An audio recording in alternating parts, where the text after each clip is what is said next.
Hey everybody, we're back here on Metal Nation Radio, joined by the amazing John Corabi of the Dead Daisies. They've got a new album, Burn It Down, coming out April 6th. So much going on, a lot of great stuff to talk about. Yeah, it's going to be a very crazy year for yours truly. So it's awesome. I'm really stoked. The Dead Daisies have been on sort of a tear for the last 2 years. The last album, Make Some Noise, did just that, which led to some massive tours and the Live and Louder release, which all culminated with the Woodstock Festival in Poland, where you guys played with the Gorzow Philharmonic. I probably just butchered the name of that, but it's all just amazing stuff you got going on. Yeah, it's been, honestly, I've been with the band for 3 years, and the schedule's a bit of a whirlwind, man, but it's cool. It's like, it's all positive, you know what I mean? But, like, we've literally been going nonstop for 3 years. I probably joined the band around this time 3 years ago, and we've already done 4 records in 3 years, so it's been a bit of a whirlwind, but it's cool. I love the band. I love, we go into the studio in a very short period of time, and we're coming up with great material, great records. We're getting great reviews from everybody, and we've got, no disrespect to any other band's fans, but our fans are pretty friggin' awesome, so they're really supportive. Yes, you guys have some really amazing and supportive fans. They really blow up social media, and you guys have played some huge tours and festivals around the world as a result of their support, obviously, and the music, of course. I wanted to ask you that Woodstock Festival in Poland, though, that was with a massive orchestra. What was that experience like? It was definitely a learning experience. It's 2 completely different worlds. Like, we went in and we rehearsed before we did that show, and we got all this material together. We recorded it, and we sent it to them, and we showed up. We have a different mindset. Like, we're sitting there, we're going, okay, we normally will do something, Doug or David will start a song, the band kicks in, and nobody does anything until I start singing. And then that's the verse. We go, okay, now we got it from here, you know what I mean? So with us, things are, just a bit looser, but it was weird. Like, we got in, we did the first song, so we do like, dun, dun, dun, dun, dun, dun, dun, dun, and then Doug would come in with his harmonics wherever Doug wanted to come in. And then he would start the harmonics, and then we knew, okay, after Doug's done that little harmonic intro thing, David starts the riff, and then we go into the song. And we kind of extended it a little bit, and when I started singing, the orchestra and the band, we were off. Like, we were playing 2 different parts. So we stopped, and then the conductor came to us and said, okay, I understand how you guys do things, but that tape that you sent us like a month ago, we charted this to the bar. Like, it was everything was done in measures, like bars. So we had to go back and listen to the tape and go, oh, okay, right, okay. So instead of extending the beginning here, Doug came in with the guitar harmonic 8 bars in, so we got to start it. Like, we had to go back and learn what we sent them, and then everything synced up, and it was perfect. But we were like, oh man, these guys are like super precise about everything. There is no jamming. You know what I mean? We had to kind of figure that out together, and it wasn't like, oh no, let's just jam it out here and stretch it out a little bit. They're like, no. Like, we've got all these musicians that are reading a chart. It's got to be, you guys have to do it how we're doing it. You know what I mean? So it was cool though. It was definitely a learning moment. You know what I mean? I can only imagine that's got to be a mind-blowing experience to do that for so many people with that orchestra and everything. So you guys released the new single from Burn It Down today. The song's called Rise Up. Definitely has a Sabbathy groove to it, but also very anthemic. Tell us about the track. Yeah, again, it's just, that was as soon as we heard the riff, we were all like, oh man, it's kind of cool. It's got this a bit of an old school Sabbath vibe to it. And we sat down, and it's a bit, it's obviously aggressive, maybe borderline angry. So once we get the music together and you start getting a vibe from the music, that's when I usually sit down and start writing lyrics. And, you know, so it's just basically, man, about the divisiveness in America between just people. Like, I see it every day on Facebook. If you say you're conservative, you're an idiot because you voted for Trump. Or if you say you're a liberal, you're a libtard or snowflake or you're whatever. And it's just, to me, it's just like people are now sitting, just like all of the people in power in Washington, they're sitting on opposite sides of the table, yelling insults at each other and getting nothing done. I don't know if it's the Declaration of Independence or the Constitution, but I know one of those documents starts with 3 words: we the people. And I was just like, when I sat down and wrote the lyrics, I'm like, hey guys, here's a thought.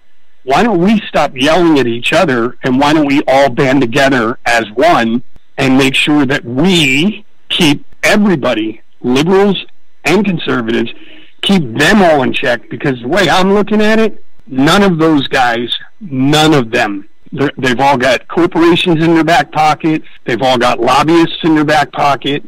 All of them, both sides of the table, have big corporations and money in their back pocket. And it doesn't benefit blue-collar guy at all. So we need to, if we want our voices heard, we all need to rise up and we all need to say the same thing together. You know what I mean? And that's just like, I think the thing that annoys me too is if you looked at most conservatives or you looked at most Democrats and you said, what bugs you? They would all say, well, I just want a better, cost-effective lifestyle. Whether it's pharmaceutical drugs, health insurance, life insurance, car insurance, gasoline prices, whatever. We all want the same thing. Okay, well then let's band together and make our voices heard and let them know, all of them, both parties, you know what, if you guys don't make our lives better and change things for the better for us, then we voted you in, we'll vote you out. Figure it out. So that's my political speech, and I'm sticking to it. Agreed. I think that most people in this country and even in the world have more things in common than they do different from each other. And I think more people are in the middle politically than conservative or liberal. Yeah, and I'm just, you know, I always go out of my way, man. Like, even if I disagree with somebody, I'll always preface it with, hey, man, I'm not trying to be an asshole here, or I'm not trying to be a thorn in your side, but, like, I always try to lead, you know, like, I've just been raised, the way my parents raised me and my family was you attract a lot more flies with honey than you do with vinegar. Why would you start any argument by calling someone a libtard or a snowflake? Or why would you call somebody, so what? If they voted for Trump, they voted for Trump. You know what? If they did, why would you open the argument with, you're an idiot? Or why would you, you know what I mean? It's like, you're not getting anything done if your first statement is an insult. And it's the same with the politicians. Like, they just disagree to disagree because their party didn't think of it. And it just annoys me because nothing is getting done. And it's not just about Trump. It's not just about Obama. It's been going on for years. For years. You know, you get a Republican president in there, the Democrats are pissed. And it's a big chessboard. The day after they have the inauguration, the day after, everybody's thinking 4 years away. All right, who can we get in for 4 years from now? How about if we stop worrying about 4 years from now, worry about today? And here's all the things on the table. Let's sort it out. Sort it out now. You know what I mean? I don't want to wait 4 years for better health care. Like, figure it out. And it's sad to me. And I just, you know, I tend to be a little political with my lyrics. And I don't make any apologies for it because I don't really think I'm taking one side or the other. I'm just saying everybody. And to me, everybody in Washington is not to be trusted. To me, you show me an honest politician, and I'll introduce you to 5 honest lawyers. They don't exist. I'm sorry. And that segues nicely into the album title, Burn It Down. Yes. Every record represents a chapter or period of creativity in your life and that of the band. What does Burn It Down represent for you guys at this point? It's another chapter. This is where we were all at this moment. We're making some changes, having Dean come into the thing. But I think the title in itself it's pretty, a lot of people have been asking me, like, well, what does that mean, burn it down? And it's basically a phrase, but the title tends to, if you really, once you get deeper into the record and you listen to Burn It Down, you realize that it's just about a person or persons that whine and complain and bitch about things, but never really do anything about it to change whatever they're bitching and whining and complaining about. So basically all I'm saying is, if you want to change a situation, you got to take a match, burn that shit to the ground, and then start over, move forward. Make your changes. Do what you got to do. But it's that way with everything. It's not about politics. It's not about the state of the world. It could be even a relationship. Lord knows we all know somebody that's been in an unhappy relationship, and they just sit and complain about it over and over and over, almost to the point where you don't want to hang out with them because you know what you're going to talk about. And you just got to go, dude, if you're not happy, it's not that hard. Go back and tell your girlfriend, I'm not happy. We've just grown in different directions. Change. And it's just weird, like when we were writing this record, I think there's a few different, the record's not totally a political whatever. It's just about the state of everything. There's songs on there about, there's a song there called Set Me Free, which is about, basically all of us guys. We're all married. We've all got a significant other in our life. And it's that thing about having to leave from March until December and go on tour and be away from that person for long periods of time. You know what I mean? It's hard for us. It's hard for them. It's hard for the relationship. So that's what that song is about. There's a song called Resurrected, which is, it's just basically guys like myself and Dean expect, like for me, and, I can talk about my situation, but, when I was in Motley, I was sitting on top of the world. And then when Vince came back, everybody wrote me off. Everybody. And it's just like, you know what? I'm still here 30 years later, bitches. I ain't going anywhere. So get used to it. And it's just very, I don't want to say biographical, but introspective. And to my situation, also taking Dean's situation into consideration. The record's kind of all over the place lyrically. There's a song called Dead and Gone, which is just about just cutting loose and just having fun and enjoying your life. Yeah, that's one of my favorite tracks on the album. That was probably the first song that I sang when I started singing. And we sat back and listened to it, and I went, it's not really making much of a statement. It's not political. It's not anything. It's just like, you know what? I ain't hurting anybody. I'm just enjoying my life. I'm having fun. I'm happy. I'm moving forward. Don't judge. I'm just doing my thing, and I love it. And we sat back and listened to it, and we all were sitting there going, you know what? I totally hear the top is down, and I can hear the song cranking in a convertible somewhere going down a freeway, just living life. You know what I mean? Yeah, absolutely. It's funny. Most rock albums these days, they front load the records with all of the best tracks, and then the rest of it sort of peters out. And my favorite tracks on this album are the ones that are near the end.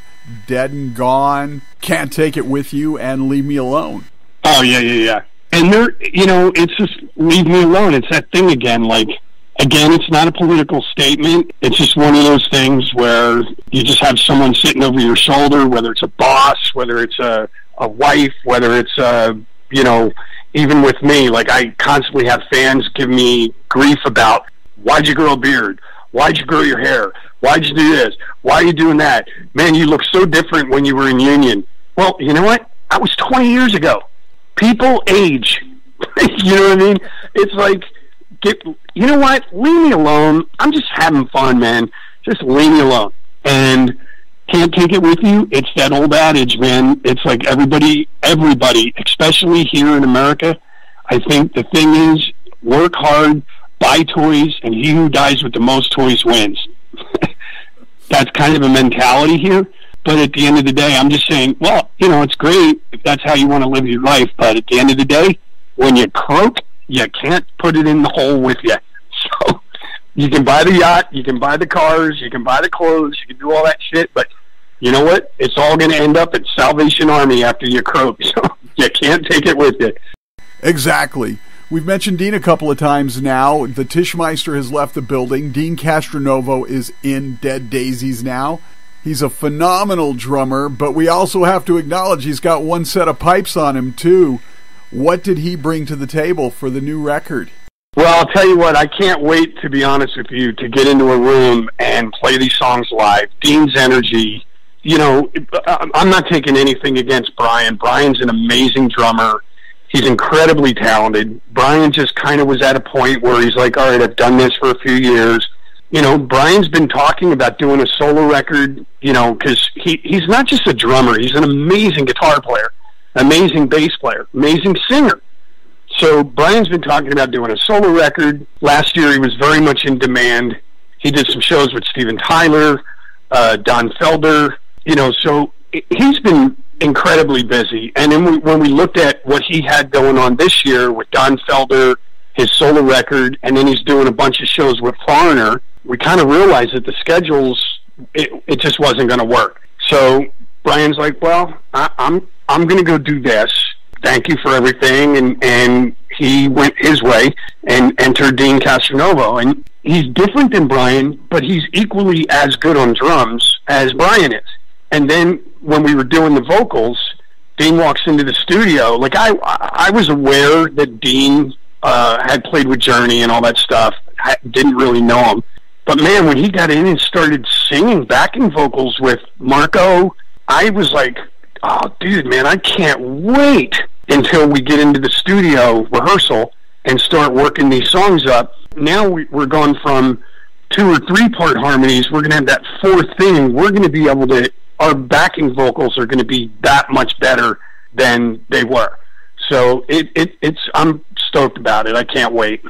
Now, you guys are going to head back to Europe next month, where you've received a lot of love, but you'll also be returning to Japan in June, where you've become wildly appreciated. But the big news is, in July, I believe, the Dead Daisies are going for the world record, attempting 5 shows on 5 continents in one day.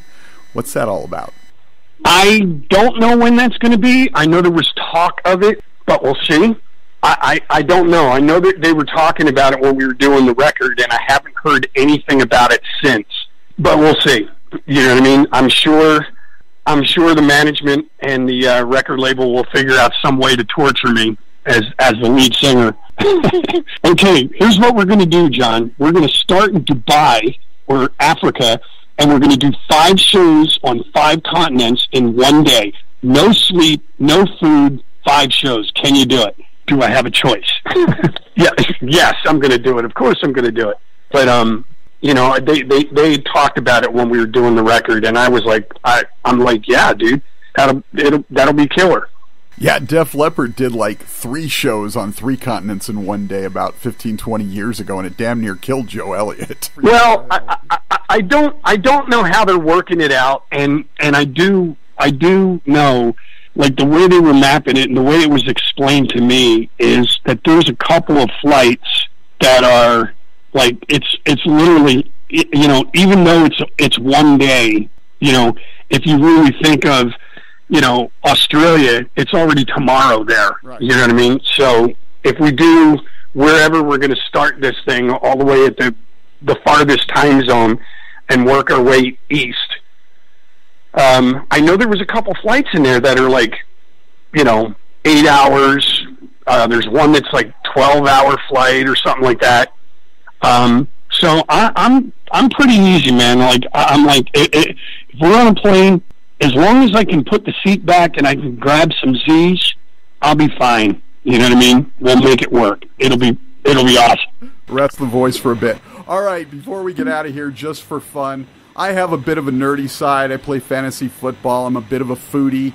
What sort of nerdy things are you guys into outside of the music? Dude, it's hilarious that you say football, because pretty much on a daily basis, my wife gets up in the morning. She owns a hair salon here in Nashville, and she'll get up in the morning. I'll give her a kiss at the front door, and usually as she's walking out, I've got the NFL Network on, and she'll come back. She'll come home, 6 or 7, 8 hours later, and I literally have every TV in the house on the NFL Network. And she sits and she looks at it and she goes, "Wasn't that the same thing that was playing this morning?" And I'm like, "Oh, yeah, it's on a loop." She's like, "Well, why are you still watching it? Like, nothing, it's not going to change. Nothing's changing. It's a loop." Like, you know what I mean? So my biggest thing is same as you. Like, I'm not a fantasy. I won't do fantasy football because I'm a bit of a purist. But I have a couple of friends. They're laugh because they tell me that I'm like Dustin Hoffman and Rain Man when it comes to football stuff. So my buddy David, he'll literally call me and go, "All right, I'm in this league. I'm going to this bar in East Nashville. Can you meet me there?" And in all of his picks, he'll sit there and go, "Okay, what defense would you take?" And I'm like, "Well, I'd either take," you know what I mean? And then I'll pick a defense or help him pick a wide receiver or tight end or running back or whatever. So, and then it was funny, but a couple of, I don't think he didn't play this year, but the last 2 years he went right up to the end, where the 1 year he actually won the pot, and in the second year he was close at the very end, and he's like, "Dude, you're like Rain Man with the NFL. It's crazy." But I love American football, and I'm born and raised in Philadelphia. Go Eagles. So I was very happy with the outcome of the Super Bowl this year. Yeah, I'm actually a Pittsburgh Steelers fan, but I was really excited to see Philadelphia win. And I think it was just a great thing for the city, although it was kind of sad about the aftermath a little bit there. What do you mean the aftermath? Well, everything that we were sort of seeing in the news was they made it sound like the fans destroyed the city after they won. No, it's really funny. Philadelphia, listen, the Philadelphia fans are a bit maniacal. I will admit that. But it's funny, one of these news, websites, they did a thing right after the Eagles beat Minnesota to get into the Super Bowl, and they literally went and they did all of the teams, all the cities that had a sports team, or I think it was an NFL team, and they literally went each week to week, how many arrests there were at the home games. And it was really, I was even surprised. I would have thought Philly would have been at the top of the list, but it was hilarious. We were in the bottom 12. There was other teams like Oakland, just these other cities that had way more arrests per game than Philadelphia did. Maybe we're better at getting away from the police than the rest of the cities. I don't know, but I think Philly gets a bad rap. And then I was even talking to a cop friend of mine when I was on the Monsters of Rock cruise, and he had to work the parade. And he said, dude, it was rambunctious. He goes, but for the most part, he goes, there wasn't really that many arrests. It was weird. They pulled like an awning down, whatever, but he said it wasn't that bad. And that was a cop that actually worked the parade and some of the gatherings right after they got into the Super Bowl, or right after they won the Super Bowl. And he said it really wasn't that bad at all. So, who knows? Whatever. More of that embellished news we always hear. Yeah. Awesome, John. Thanks so much for taking some time. It was wonderful to chat with you. The new album is fantastic, and we look forward to seeing you when you get out on the road. All right, buddy. Well, we should be in America in August and September of this year, so we're putting it together as we speak.